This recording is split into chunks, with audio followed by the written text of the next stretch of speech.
On me pose rarement cette question en fait, donc je suis ravie d'avoir l'opportunité de répondre à cette question. Je viens du Nigeria.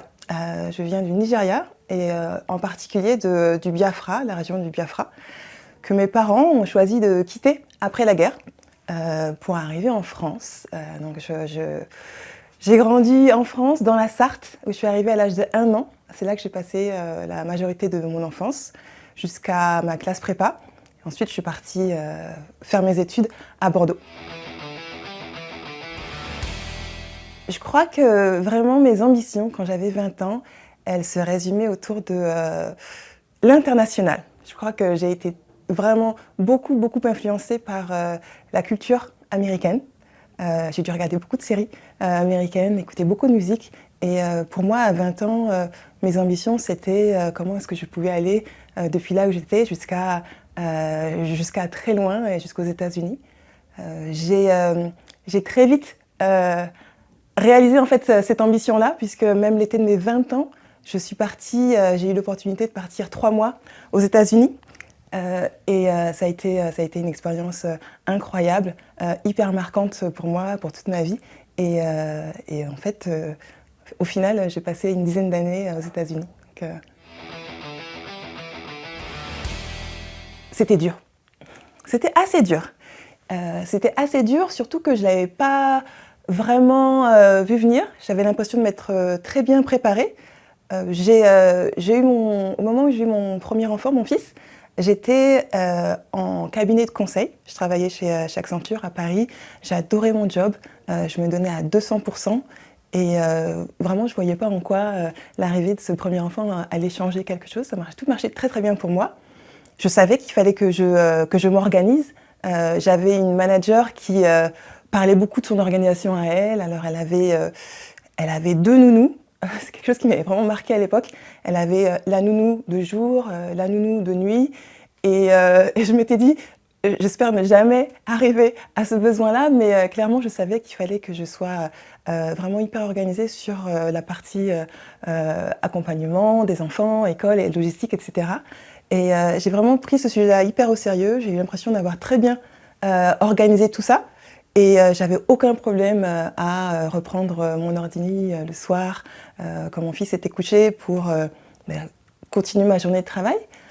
Donc pour moi, je travaillais autant, voire plus. J'aimais autant mon job. Mais en fait, très vite, j'ai senti que quelque chose avait changé. Quelque chose avait changé, mais qui était plus sur la perception qu'on avait de moi, en fait, et assez décorrélée de ce que je faisais, de ma contribution, qui pour moi était toujours aussi pertinente, en fait. Et en fait, j'ai eu l'impression vraiment d'être confrontée à un ennemi un peu invisible. Quelque chose avait changé, mais j'essayais de dire que non, j'étais toujours aussi partante pour faire des projets challengeants.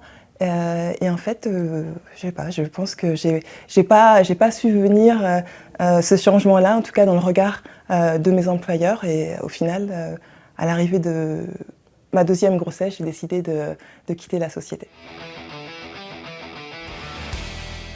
Déjà, continuer, c'est important pour moi, continuer d'être un rock pour ceux qui ont besoin de moi, pour ma famille notamment, et continuer à mener une vie qui est pour moi qui est pleine de sens, du sens, de l'impact. Si je peux toucher la vie d'un maximum de gens, c'est quelque chose qui est important pour moi. J'essaie de prendre le temps à chaque fois que je passe des tranches de vie, de prendre un temps d'arrêt pour vraiment réfléchir à ce que j'ai envie de faire à 2, 3, 5 ans. Et oui, aujourd'hui, mon ambition, elle est vraiment autour de comment est-ce que je peux utiliser, moi, ce que j'ai vécu. Je pense que j'ai la chance d'avoir eu une belle ascension sociale, comme on entend souvent dire. Et j'ai vraiment envie de voir comment je peux utiliser ça, moi, pour aider aussi autour de moi un maximum de personnes et d'entreprises aussi, faire évoluer un petit peu les mentalités pour qu'il y ait beaucoup plus d'ouverture, d'acceptation de l'autre. Donc Ouais, mon ambition, c'est de peser sur comment est-ce qu'on perçoit les gens qui ne sont pas exactement comme nous, en tout cas en apparence, pour réussir collectivement à s'enrichir oui, à se concentrer sur des choses qui ont voilà, des belles missions à porter, des beaux impacts et prendre soin les uns des autres. Je pense que ça, c'est quelque chose qui est très important pour moi. Le plus grand échec, alors c'est rigolo parce que je me rends compte que l'échec, ça fait vraiment pas partie de mon logiciel. Ça fait vraiment pas partie de mon logiciel j'ai beau me creuser, je me rends compte que j'ai cette capacité à vraiment à tourner la page, à switcher très très rapidement. Alors je suis vraiment pas quelqu'un qui est dans la rumination. Il se passe quelque chose. Dans Tact, quoi. Moi, et j'aime bien cette phrase de Nelson Mandela qui dit « Je ne perds jamais, soit je gagne, soit j'apprends ». Et moi, ça me parle beaucoup. Ça me parle beaucoup, donc oui, l'échec, pour moi, c'est vraiment pas quelque chose qui fait partie du logiciel. Donc, on a fondé Comet en 2021. J'étais arrivée vraiment à une période de ma vie où j'avais eu cette réflexion sur ok, quel va être mon prochain challenge. Je fonctionne beaucoup par challenge. Quelles sont mes envies, comment j'ai envie d'écrire le prochain chapitre de ma vie pro et de ma vie tout court en général en fait. J'avais vraiment à cœur de mener un projet autour des questions de diversité, de la place des diversités au sein des entreprises. Encore une fois, autour de cette expérience personnelle que j'ai eue de réussir à accéder à des postes hyper intéressants, à des grosses responsabilités dans des belles entreprises en France et internationales. Et même si j'ai réussi à faire ce chemin-là, j'ai tout à fait conscience des moments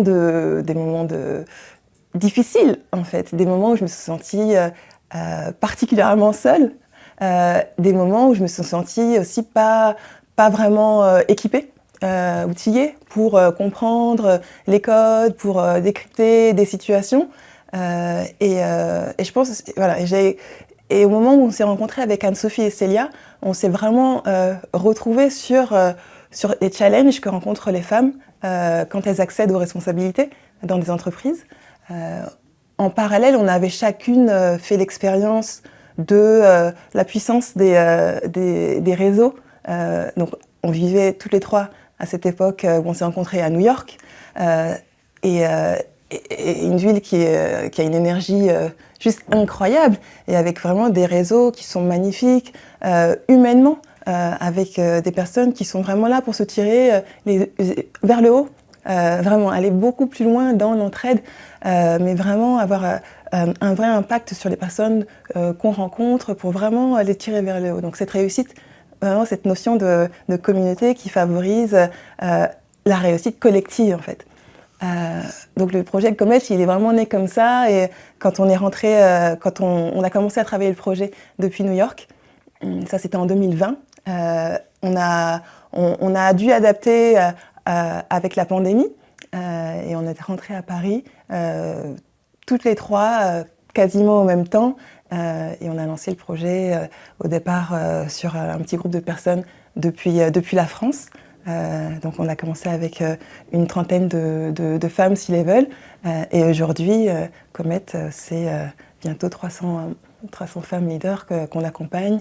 Je pourrais en dire un peu plus sur ce qu'on fait Comet, mais le projet il est vraiment né de cette rencontre et de cette envie de créer un espace pour accompagner les femmes aux responsabilités parce que je pense qu'il est évident pour tout le monde que la place des femmes sur les instances de décision et d'influence aujourd'hui, elle est quand même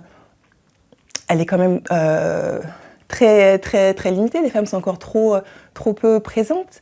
Et on a envie vraiment de s'attaquer à ce sujet-là. On pense que c'est important que les femmes soient plus visibles, que les femmes aient plus de place là où les décisions sont prises. Et avec Comet, on a vraiment envie d'apporter quelque chose sur ce sujet qui pourrait vraiment en tout cas qui est important pour nous et qui, je pense, est important pour, pour bien plus que nous, en fait. Je pense que c'est vraiment un modèle de société qu'on veut voir évoluer. C'est aussi un modèle de leadership qu'on veut voir changer. On veut voir changer les représentations qu'on se fait depuis le plus jeune âge sur qu'est-ce que c'est qu'un leader, qu'est-ce que c'est qu'une femme leader, qu'est-ce qu'on attend d'un leader, qu'est-ce qu'on devrait attendre d'un leader. Donc toute cette question-là, vraiment, pour nous, c'est vraiment des sujets qui sont essentiels, qu'il faut revisiter. Et avec Comet, on est ravis de participer à ce combat-là, ou en tout cas à cette conversation-là. C'est vrai que les entreprises s'engagent de plus en plus et c'est vraiment une très très bonne chose. Je suis vraiment ravie de voir que beaucoup d'entreprises de toute taille prennent ce sujet-là au sérieux. Mais je crois qu'il y a un point sur lequel on se trompe un petit peu. Je crois qu'effectivement sur la capacité de s'enrichir des regards différents, souvent on se dit que ça va, on le prend un peu comme quelque chose d'évident, alors que pour moi c'est vraiment de l'ordre d'une compétence. Cette capacité à interagir avec d'autres personnes qui ont un autre regard, cette capacité en fait à le reconnaître, à le voir, à l'entendre, en fait, c'est quelque chose qui n'est pas simple pour la plupart des gens, en fait. Je pense que pour moi, c'est peut-être quelque chose qui est devenu plus systématique, plus habituel, parce qu'en fait, ma vie d'expatrié, ma vie aussi d'immigré a fait que j'ai été habituée à naviguer entre différents mondes en permanence. Donc pour moi, je le traiterais beaucoup plus comme une compétence à développer. Et en fait, je vois très peu d'action en fait en ce sens. En fait, je vois très peu de reconnaissance en fait de cette nécessité de former, même de sensibiliser sur ce sujet-là. Donc au sein de Comet, c'est quelque chose qu'on développe parce que justement, on permet à des personnes de développer leur écoute active et de prendre conscience en fait des écarts de regard. Mais ça se travaille et je pense qu'il faut commencer par reconnaître que c'est vraiment quelque chose qui vient pas naturellement en fait. Et c'est ok, c'est tout à fait normal, mais mettre en place des actions derrière pour sensibiliser et pour former sur ce sujet-là, je pense que ça nous aiderait beaucoup à avancer. Comet, c'est une communauté de femmes leaders. Et avec Comet, on a vraiment pour ambition d'accompagner les femmes qui sont sur des postes à responsabilité dans toutes les entreprises, que ce soit de la start-up jusqu'à la grande entreprise dans l'industrie ou je ne sais quoi.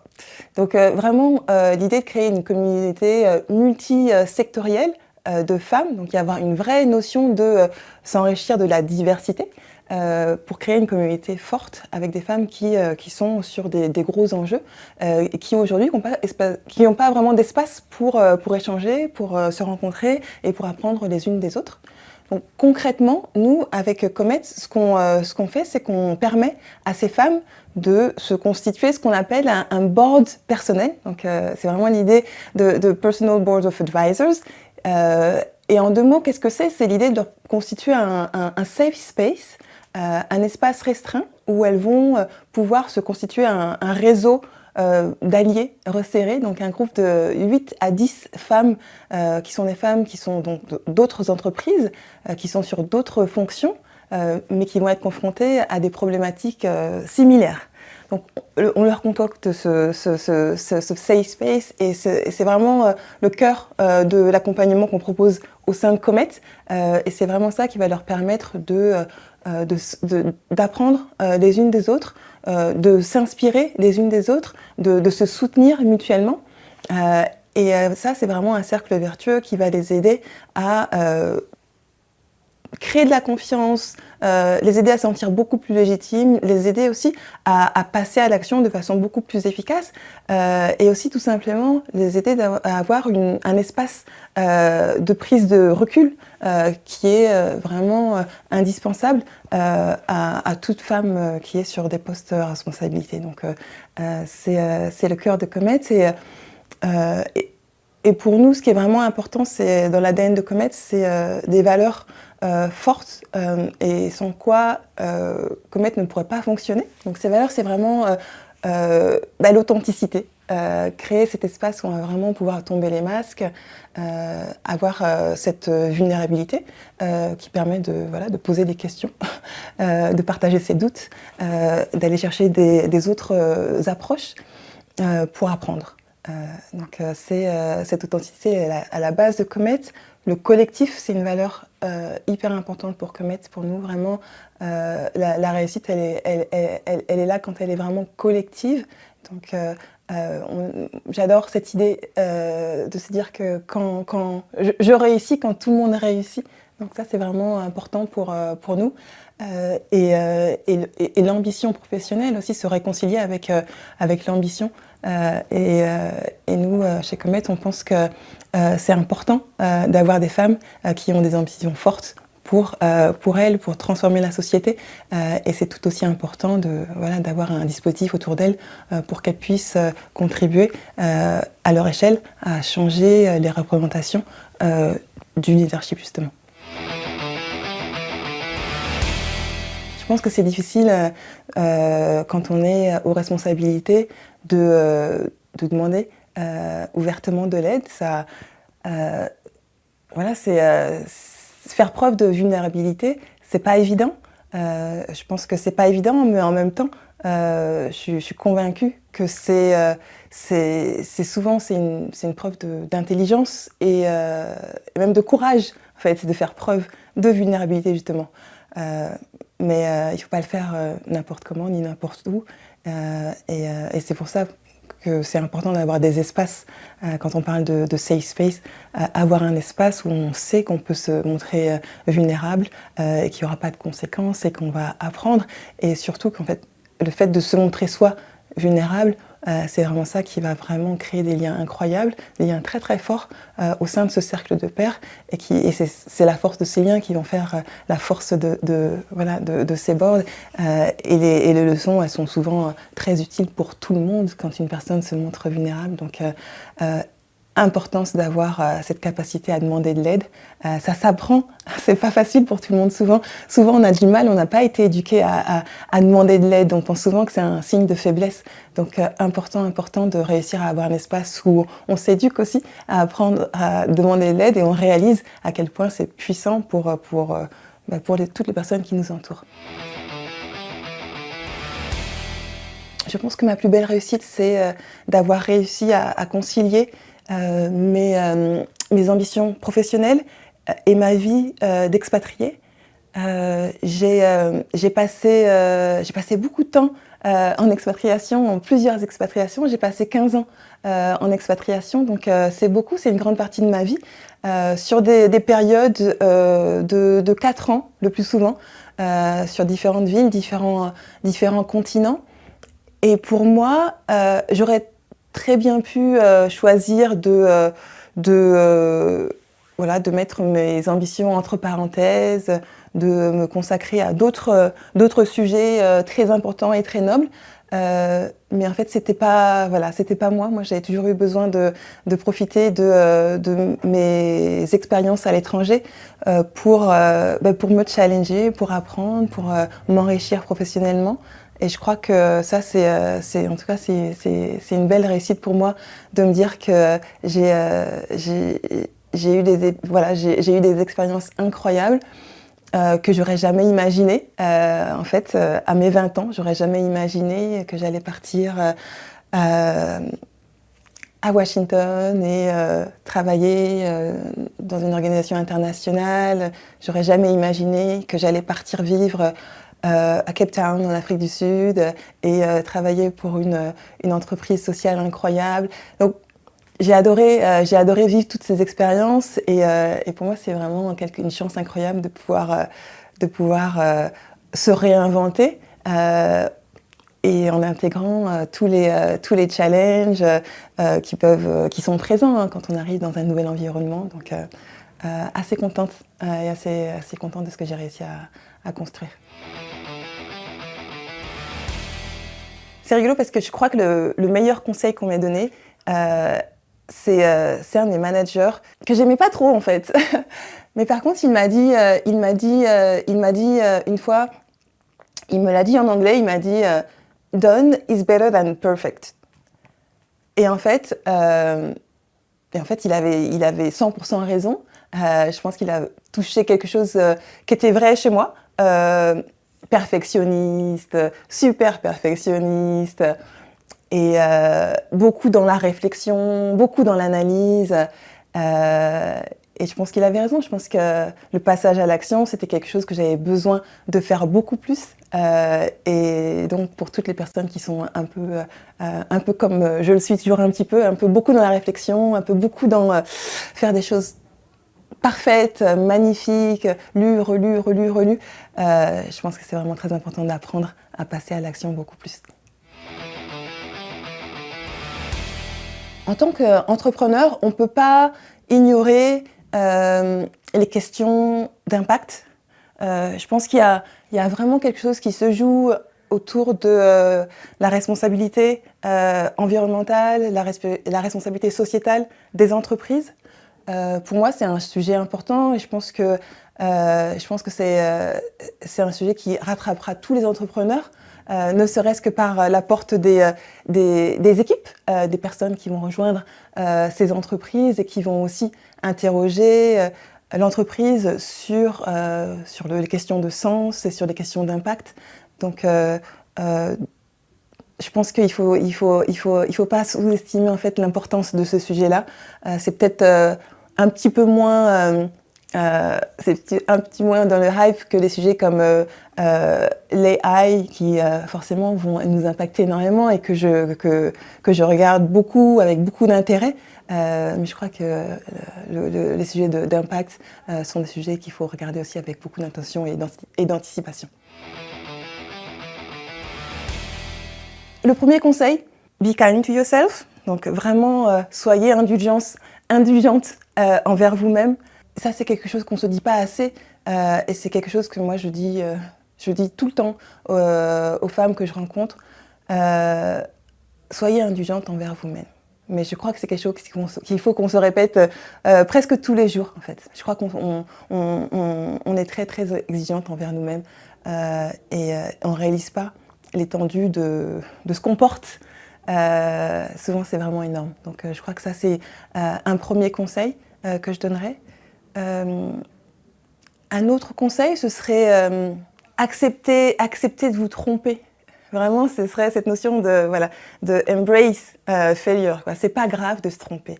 Et donc là, je parlerai peut-être aussi un peu à toutes les bonnes élèves qui sont persuadées qu'il faut toujours avoir tout bon et qui ont beaucoup de mal à accepter quand c'est pas forcément le cas. C'est pas grave de se tromper, c'est pas grave. Le plus important pour moi, c'est vraiment d'y aller. Moi-même, j'ai mis du temps à comprendre, passer à l'action beaucoup plus vite, beaucoup plus tôt. Donc, et ça, c'est possible quand on réussit à faire la paix avec la notion d'échouer. Échouer, c'est juste sur le chemin, en fait. Donc, ça, pour moi, c'est quelque chose qui est vraiment crucial à entendre. Et puis, le troisième conseil, ce serait vraiment entourez-vous. Entourez-vous, faites-vous aider. Faites-vous accompagner, ayez un maximum de personnes autour de vous pour échanger, pour vous soutenir, pour vous conseiller. Et c'est pas juste avoir des personnes, c'est dédier en fait du temps. Ça fait partie des priorités en fait. Et si ça fait partie des priorités, ça veut dire que voilà, dans l'agenda de n'importe quel entrepreneur, il y a des temps qui sont importants en fait, qui sont consacrés à ces moments-là, puisque c'est les moments qui vont nous aider à faire des grands pas en avant. Et si on les prend pas ces moments-là, on risque de rester un petit peu coincé finalement dans des choses qui sont importantes aussi, mais on risque de perdre de vue des choses un peu plus importantes. Donc ce serait le troisième conseil à donner. C'est vrai que moi j'avais des parents qui me disaient beaucoup de ne compter sur personne d'autre que moi-même. Donc ça, c'est vraiment comme ça que j'ai été élevée. Et ça, moi, je l'ai compris comme débrouille-toi toute seule, en fait. Et c'est vrai que j'ai fait beaucoup de choses toute seule. J'ai tracé ma route, j'ai demandé d'aide à personne. Ça a fonctionné jusqu'à un certain point, en fait, mais à un certain coût aussi. Donc je pense qu'il faut, j'avais, c'était pas un mauvais conseil, peut-être que je l'ai mal interprété, en fait, c'est comme ça que je l'ai interprété, peut-être que c'était aussi une façon de me dire qu'il fallait que je travaille beaucoup, et effectivement, il faut travailler. Mais oui, je pense que pour moi, c'est vraiment important le plus tôt possible. On n'a pas besoin d'attendre d'être une femme leader, le plus tôt possible, de se créer des opportunités d'échanger avec des personnes qui sont un peu plus éloignées, en fait, de notre cercle immédiat. Ça, c'est hyper important pour gagner en perspective et gagner en perspective et puis et tout simplement s'enrichir aussi humainement de ces rencontres. C'est pas forcément dans une perspective de réussite ou de gagner, mais c'est vraiment créer des liens. Je pense que c'est une chose dont on a le plus besoin aujourd'hui, encore plus dans une époque post-confinement, post-Covid. On a besoin de recréer des liens les uns avec les autres. Et je pense qu'il y a énormément de richesse quand on réussit à créer des liens avec des personnes qui vivent dans d'autres milieux que nous. Sortir de l'entre-soi, ça peut paraître effrayant, mais en fait, souvent, on se rend compte qu'on a tellement à gagner, on a tellement en commun avec des personnes qui nous paraissent tellement éloignées de nos réalités. Donc ça vaut le coup de faire cet effort-là.